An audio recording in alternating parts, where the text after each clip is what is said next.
नमस्कार मेरे विद्यार्थियों, मैं हूं बोजिक सर और आप देख रहे हैं देवश्री क्लासेज।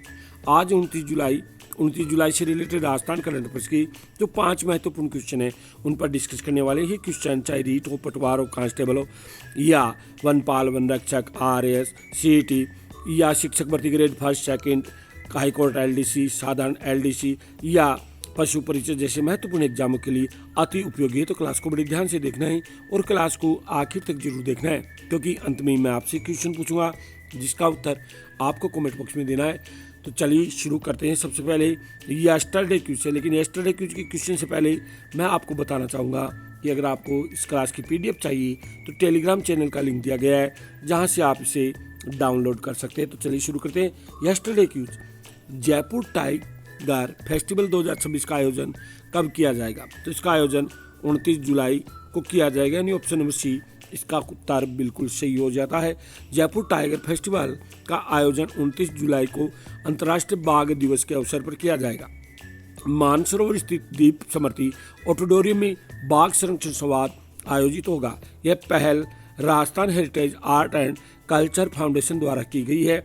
महोत्सव का प्रमुख उद्देश्य बाघ एवं वन्य जीव संरक्षण के प्रति जन जागरूकता बढ़ाना है। कार्यक्रम के माध्यम से जल, जंगल और जमीन के संरक्षण का संदेश दिया जाएगा। आइए चर्चा करते हैं आज के करंट जीके के पहले क्वेश्चन की। तो आज के करंट जीके का पहला क्वेश्चन है, निम्न कथनों पर विचार कीजिए। कृषि अनुसंधान केंद्र फतेहपुर में सरसों की नई किस्म CS68 विकसित की गई है। यह किस्म लवणीय, क्षारीय मिट्टी और खारे सिंचाई जल वाले क्षेत्रों के लिए अनुशासित है। तो ये दोनों कथन ही बिल्कुल सत्य है, यानी ऑप्शन नंबर A हमारे इस क्वेश्चन का उत्तर बिल्कुल सही हो जाता है। कृषि अनुसंधान केंद्र फतेहपुर सीकर के वैज्ञानिकों ने लवणीय क्षारीय भूमि के लिए सरसों की नई किस्म CS68 विकसित की है। ये मध्यम अवधि की किस्म है जो 128 से 135 दिन के पक कर तैयार हो जाती है तथा पौधे की औसत ऊंचाई लगभग 190 सेंटीमीटर होती है। इसकी संभावित उपज 20 से 22 क्विंटल प्रति हेक्टेयर है, जिससे किसानों को बेहतर उत्पादन मिलने की संभावना है। यह किस्म विशेष रूप से लवणीय क्षारीय मिट्टी तथा खारे क्षारीय सिंचाई जल वाले क्षेत्रों के लिए उपयुक्त मानी जाती है। इस किस्म को देश में समय पर बोए जाने वाली सरसों के लिए राष्ट्रीय स्तर पर अनुशासित किया गया है। आइए चर्चा करते हैं अगले क्वेश्चन की। तो अगला क्वेश्चन है, निम्न कथनों पर विचार कीजिए।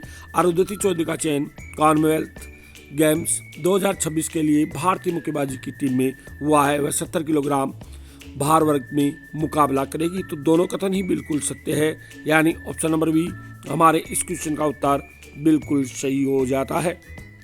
कोटा की अंतर्राष्ट्रीय बॉक्सर अरुंधति चौधरी को का चयन स्कॉटलैंड में के ग्लासगो में होने वाले कॉमनवेल्थ गेम्स 2026 के लिए भारतीय टीम में चयन हुआ है। यह 70 किलोग्राम भार वर्ग की भारत का प्रतिनिधित्व करेगी। अरुंधति राजस्थान की पहली महिला बॉक्सर है जिन्हें इस स्तर पर भारतीय टीम में स्थान मिला है।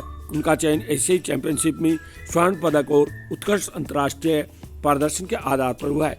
यह बॉक्सिंग वर्ल्ड कप और विश्व चैंपियनशिप में पदक जीतने वाली राजस्थान की पहली अंतर्राष्ट्रीय महिला बॉक्सर है।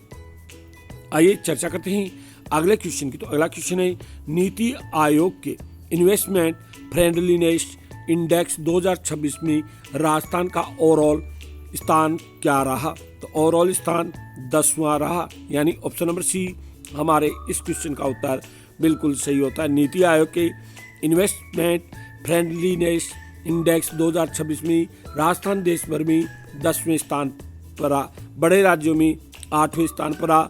राज्य को इस सूचकांक में 48.1 अंक प्राप्त हुए। राजस्थान की प्रमुख ताकतें प्राकृतिक संसाधन, नियामक सुगमता और उद्योग समर्थन नीतियां हैं। रिपोर्ट के अनुसार बिजनेस क्लाइमेट, संस्थान व्यवस्था और वित्तीय स्वास्थ्य में सुधार की आवश्यकता है। वर्ष 2023-24 में राज्य में $265.43 मिलियन का प्रत्यक्ष विदेशी निवेश दर्ज किया गया है। आइए चर्चा करते हैं अगले क्वेश्चन की। तो अगला क्वेश्चन है, निम्न कथनों पर विचार कीजिए। जन धन योजना में राजस्थान देश में चौथे स्थान पर पहुंच गया है। राज्य में 3.86 करोड़ खातों में 2.19 करोड़ से अधिक खाते महिलाओं के हैं। दोनों कथन ही बिल्कुल सत्य है, यानी ऑप्शन नंबर सी हमारे इस क्वेश्चन का उत्तर बिल्कुल सही हो जाता है। प्रधानमंत्री जनधन योजना के तहत राजस्थान में 3.86 करोड़ से अधिक खाते खुल चुके हैं, जिनमें 24,933 करोड़ से अधिक राशि जमा है। इस उपलब्धि के साथ राजस्थान देश में चौथे स्थान पर पहुंच गया है। कुल खातों में 2.19 करोड़ से अधिक खाते महिलाओं के हैं, जो कुल खातों का 57% है। महिला खाताधारकों को प्रतिशत राष्ट्रीय औसत 56% से भी अधिक है। योजना के तहत लाभार्थियों को रुपे कार्ड, जीरो बैलेंस खाता, 10,000 ओवरड्राफ्ट, डीबीटी एवं 2 लाख तक दुर्घटना बीमा जैसी सुविधा मिलती है। आइए चर्चा करते हैं अगले क्वेश्चन की। तो अगला क्वेश्चन है, राजस्थान में समान नागरिक संहिता समिति की अध्यक्ष कौन है? तो इसके अध्यक्ष न्यायमूर्ति रंजना प्रकाश देसाई है, यानी ऑप्शन नंबर डी हमारे इस क्वेश्चन का उत्तर बिल्कुल सही हो जाता है। राजस्थान में समान नागरिक संहिता यूसीसी के मसौदे एवं कार्यान्वयन के लिए गठित अधिकार संपन्न समिति के अध्यक्ष सुप्रीम कोर्ट की पूर्व न्यायाधीश न्यायमूर्ति रंजना प्रकाश देसाई है। समिति को 5 अगस्त तक जनता के सुझाव प्राप्त कर राज्य सरकार को अपनी रिपोर्ट सौंपनी है। प्रस्तावित यूसीसी में विवाह एवं तलाक का अनिवार्य पंजीकरण, बहुविवाह पर प्रतिबंध, लिव इन संबंधों का पंजीकरण, पुत्र पुत्री का समान पैतृक संपत्ति अधिकार जैसे प्रावधान शामिल है। संविधान के अनुच्छेद 44 में राज्य को समान नागरिक संहिता लागू करने का प्रयास करने का निर्देश दिया गया है। आइए चर्चा करते हैं उस क्वेश्चन की, जिस क्वेश्चन का उत्तर आपको कमेंट बॉक्स में देना है। राज्य स्तरीय स्वीकृति समिति की बैठक में राजस्थान निवेश प्रोत्साहन योजना के तहत कितने उद्योगों को अनुदान स्वीकृत किया गया है? इस क्वेश्चन का उत्तर आपको कमेंट बॉक्स में देना है। तो ज़्यादा से ज़्यादा क्वेश्चन का उत्तर देकर अपनी तैयारी को परखें। आज की क्लास में इतने ही। क्लास कैसी लगी कमेंट करके ज़रूर बताना। लाइक शेयर कमेंट जरूर करना। अगर चैनल पर पहली बार आए तो सब्सक्राइब करना न भूलना। पूरी क्लास देखने के लिए बहुत बहुत धन्यवाद। जय हिंद, जय भारत, जय जय राजस्थान।